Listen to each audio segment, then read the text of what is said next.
Hi అండి. Welcome back to our channel. ఈరోజు ఈ వీడియోలో బ్లౌజ్‌ని ఈ విధంగా గనక ప్రిపేర్ చేసుకున్నామనుకోండి, మనం స్టిచ్చింగ్ చేసేటప్పుడు చాలా ఈజీ అయిపోతుంది. అండ్ నేను ఒకప్పుడు ఇది ట్రై చేసి అంతగా వర్కౌట్ అవ్వలేదనుకున్నాను. బట్ మళ్ళీ ఎందుకైనా మంచిది ఒకసారి ట్రై చేద్దామని ట్రై చేశాను. చాలా బాగా వర్కౌట్ అయింది. ఒక బ్లౌజ్‌కి నేను ట్రై చేసిన తర్వాత మీకైతే చూపిస్తున్నాను.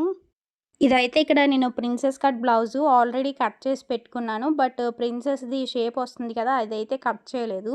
అది స్టిచ్చింగ్ చేసేటప్పుడు కట్ చేసుకుంటే మనకి వర్క్ అన్నది ఈజీ అవుతుంది. ఇక్కడ ఫ్యాబ్రిక్ గ్లో అనమాట. ఈ ఫ్యాబ్రిక్ గ్లోని తీసుకున్నాను. కరెక్ట్‌గా ఎడ్జ్‌కైతే పెట్టుకుంటున్నాను ఇది. చిన్న చిన్న డాట్స్ అక్కడక్కడ ఇలా అతికించుకొని ఒరిజినల్ క్లాత్ వేసుకున్నామంటే సరిపోతుంది. చూడండి నేను ఇక్కడ ఎలా పెడుతున్నానో అన్నీ కూడా దూరం దూరంగానో పెడుతున్నాను. ఇలా మొత్తం అంతా పెట్టుకుంటే మనం ఐరన్ కూడా చేయనవసరం లేదు. ఒరిజినల్ క్లాత్‌ని దీని మీద ఏసి కాసేపు అలా చేత్తో అద్దుకుంటే అయిపోతుంది.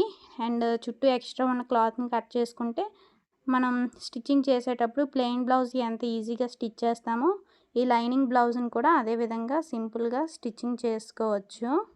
చుట్టూ ఫ్యాబ్రిక్ గ్లూ అంటించిన తర్వాత ఒరిజినల్ క్లాత్ వేస్తాం కదా! ఒక 1 మినిట్ పాటు అలా పక్కన పెట్టేసామనుకోండి ఆరుతుంది. ఆరిన తర్వాత కట్ చేసుకుంటే సరిపోతుంది. లేదంటే ఐరన్ చేసుకున్నా మీ ఇష్టమే. నేనైతే ఇక్కడ ఐరన్ చేయట్లేదు. ఎందుకంటే మళ్ళీ ఐరన్ బాక్స్ సెట్ చేయడం ఇవన్నీ అదొక వర్క్ అయిపోతుంది. అందుకోసమనే నేను ఇక్కడ ఏం చేస్తున్నానంటే ఫస్ట్ ఒక పార్ట్‌కైతే ఇలా అటాచ్ చేసిన తర్వాత ఆ పార్ట్‌ని పక్కన పెట్టేశాను. మిగిలినవి మనకి బ్యాక్ పార్ట్ కూడా ఉంటాయి కదా! వాటిని కూడా అంటించేసుకొని ఫస్ట్ ఏదైతే అంటించానో గమ్ము దానిది ఒరిజినల్ క్లాత్ అన్నది కట్ చేశాను. ఆ 2 అంటించే లోపల ఇదైతే బాగా ఆరిపోయింది. తర్వాత మళ్ళీ సెకండ్ దేనికైతే పెట్టానో సెకండ్ అది కట్ చేశాను. అలా ఫస్ట్ ఏది పెడితే అది కట్ చేశాను. ఇలా చేసుకోవడం వల్ల నాకు కూడా వర్క్ అన్నది చాలా ఈజీ అయిపోయింది. మెయిన్‌గా ఇలా అటాచ్ చేద్దాం అనుకున్నప్పుడు గమ్ము మంచిది తీసుకోవాలి. కొంచెం ఎండిపోయినా లేదంటే మనం కొన్ని రోజులు వాడేసి పక్కన పెట్టేస్తూ ఉంటాం కదా! అది ఆరిపోతూ ఉంటది. నేను ఫస్ట్ టైం ట్రై చేసేటప్పుడు అలాంటిదే ట్రై చేశాను. నా దగ్గర చాలా రోజులుగా ఉన్న ఒక గమ్ము బాటిల్‌తో ట్రై చేశాననమాట. అదైతే ముద్ద ముద్దలుగా వచ్చేయడం వల్ల నాకు గమ్ మచ్చలన్నవి కనబడ్డాయి బయటికి. అందుకోసమనే ఇంక నేను వాడడం మానేశాను చాలా రోజులు. బట్ మళ్ళీ ఇప్పుడు నా దగ్గర ఒక గమ్ము బాటిల్ ఉంటే దాంతోని ట్రై చేశాను.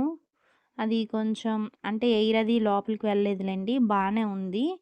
పెట్టి చూద్దాం గదా అని పెడితే నీట్‌గా చిన్న చిన్న డాట్స్‌లా అయితే వచ్చింది. అది కూడా నేను ఎడ్జ్ నుండి చాలా చిన్న డాట్స్ అయితే పెట్టుకుంటూ వెళ్ళాను. అంటించేటప్పుడు పక్కన కూడా ఏమి అంటలేదు.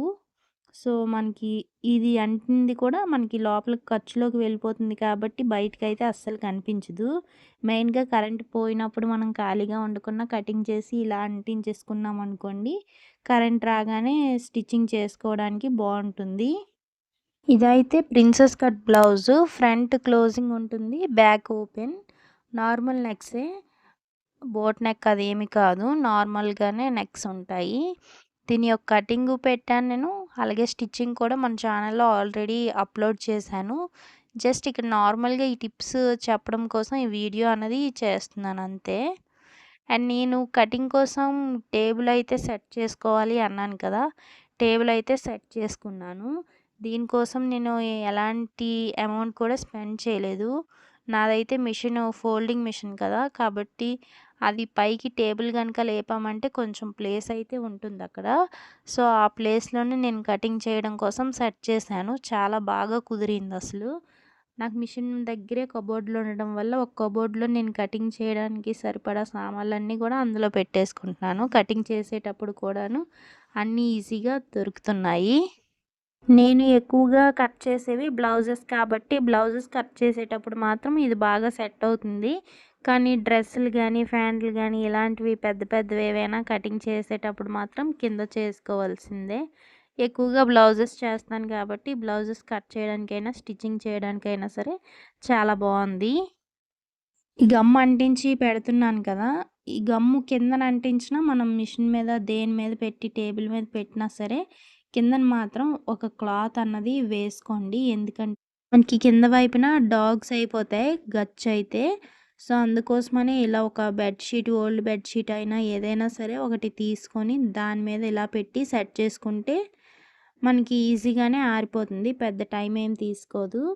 ఇక్కడ నేను only front part, back part వీటికి మాత్రమే అంటిస్తున్నాను. మిగతాది ఏమి కూడా అంటించట్లేదు. చాలా స్లోగా చేస్తున్నాను. ఎందుకంటే నైట్ అప్పుడే కటింగ్ చేశాను.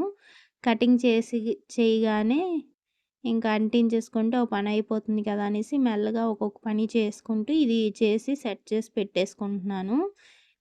అదే స్టిచ్చింగ్ చేయాలనుకోండి మళ్ళీ కాస్త టైం పడుతుంది కదా! ఇంకా అప్పుడు స్టిచ్చింగ్ చేసే ఇంట్రెస్ట్ కూడా లేదు. మా చరణ్ ఏమో అటు ఇటు తిరుగుతూ ఆడుతూ ఉన్నాడు.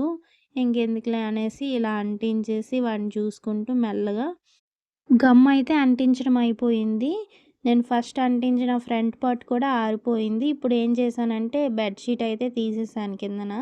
ఎందుకంటే కట్ చేసేటప్పుడు బెడ్‌షీట్ ఉంటే అంత కరెక్ట్‌గా రాదు. అందుకోసమనే బెడ్‌షీట్ తీసి ఈ సైడ్‌లో ఎక్స్ట్రా క్లాత్ ఉంది కదా! దాన్నంతటిని కూడా నీట్‌గా కటింగ్ అయితే చేసేస్తున్నాను. ఇక నేను చాలా స్లోగా చేస్తున్నాను. అండ్ మనం ఇలా చేసుకొని పెట్టుకున్నాం అనుకోండి నెక్స్ట్ డే బ్లౌజ్ స్టిచ్చింగ్ చేసేటప్పుడు సింగిల్ ప్లెయిన్ బ్లౌజు ఎంత ఈజీగా స్టిచ్ చేసేస్తామో దానికి స్టిచ్ చేయడానికి ఎంత టైం పడుతుందో అంత టైంలో అయితే మనం స్టిచ్ చేసుకోవచ్చు. అండ్ ఇది నేను ప్రిన్సెస్ కట్ బ్లౌజ్ అన్నాను కదా! ఇక్కడ ప్రిన్సెస్ కట్‌ది షేప్ అయితే కట్ చేయలేదు. ఎందుకంటే అలా గనుక కట్ చేసామనుకోండి మనకి స్టిచ్చింగ్ చేసేటప్పుడు ఎక్కువ టైం పడుతుంది. నేనైతే ఇక్కడ చాలా సింపుల్‌గా నీట్ ఫినిషింగ్ వచ్చేటట్లుగా ప్రిన్సెస్ కట్ బ్లౌజ్‌ని స్టిచ్చింగ్ చేసుకోవచ్చు. దీని యొక్క ఫుల్ వీడియో ఆల్రెడీ మన ఛానల్‌లో అప్లోడ్ చేశాను. ప్రిన్సెస్ కట్ బ్లౌజ్ అండ్ అదేవిధంగా పఫ్ హ్యాండ్స్ ఇవన్నీ కూడా ఒక వీడియోలో ఎంత ఈజీగా స్టిచ్చింగ్ చేయాలో అన్నది చూపించాను నేను. జారిపోయే క్లాతులకైతే మరీ చాలా బాగా ఉపయోగపడుతుంది. ఇలా లైనింగ్ క్లాత్‌కి గమ్ అతికించేసుకొని ఒరిజినల్ క్లాత్‌ని అటాచ్ చేసామనుకోండి, మనం కొన్ని జార్జెట్ క్లాత్‌లు ఏంటంటే మిషన్ మీద వేసి కుట్టేటప్పుడు అలా జారిపోతూనే ఉంటాయి కదా! అలాంటప్పుడు మనం ఇలా ముందుగానే అంటించేసుకుంటే చాలా ఈజీ అవుతుంది వర్కు. ఇది కూడా కొంచెం జార్జెట్ టైపే. నాకైతే స్టిచ్చింగ్ చేసేటప్పుడు చాలా బాగా అనిపించింది. మనం లైనింగ్ క్లాత్‌కి ఒరిజినల్ క్లాత్ అటాచ్ చేసేటప్పుడే మనకి చాలా కష్టం అనిపిస్తుంది కదా! జార్జెట్ అయితే. బట్ దీనికి మాత్రం అలా అనిపించలేదు. ఎందుకంటే ముందుగానే అటాచ్ చేసేసాం కాబట్టి స్టిచ్చింగ్ కూడా ఫాస్ట్‌గా అయిపోయింది. ఇలా అతికించడం వల్ల నాకు. లేదంటే కాస్త టైం పట్టేసేది. ఎలా అయినా సరే నేను డిజైన్ పెట్టుకున్నాను. అంటే హ్యాండ్స్‌కి పఫ్ హ్యాండ్స్ ఇచ్చాను కదా! హ్యాండ్స్ జాయింట్ కూడా చేయలేదు. హ్యాండ్స్ దగ్గరే ఎక్కువ టైం పట్టింది కానీ మిగతాదంతా కూడా చాలా ఫాస్ట్‌గా అయిపోయింది. కాస్ట్‌లీ పట్టు బ్లౌజులు అలాంటి వాటికి స్కిప్ చేయడం మంచిది. లేదు మేము మేనేజ్ చేయగలం అనుకుంటే చేసుకున్నా పర్వాలేదు. మెయిన్‌లీ కొన్ని కొన్ని బ్లౌజెస్ ఉంటాయి కదా! జారిపోయే క్లాతులు లేదంటే రెగ్యులర్‌గా మనకి కొన్ని డైలీ వేర్ శారీస్ వస్తాయి. అలాంటి వాటికి యూజ్ చేసుకున్నా పర్వాలేదు. ఇది ఫ్రెండ్స్ ఈరోజుటి వీడియో. మీకు ఈ టిప్స్ అన్నీ కూడా ఎలా అనిపించాయో కామెంట్ చేయండి. అలాగే వీడియో నచ్చితే ఒక లైక్ చేసి మరిన్ని ఇలాంటి వీడియోస్ కోసం మన ఛానల్‌ని సబ్స్క్రైబ్ చేసి ఫాలో అవ్వడం అస్సలు మర్చిపోకండి. Thank you for watching. Bye bye.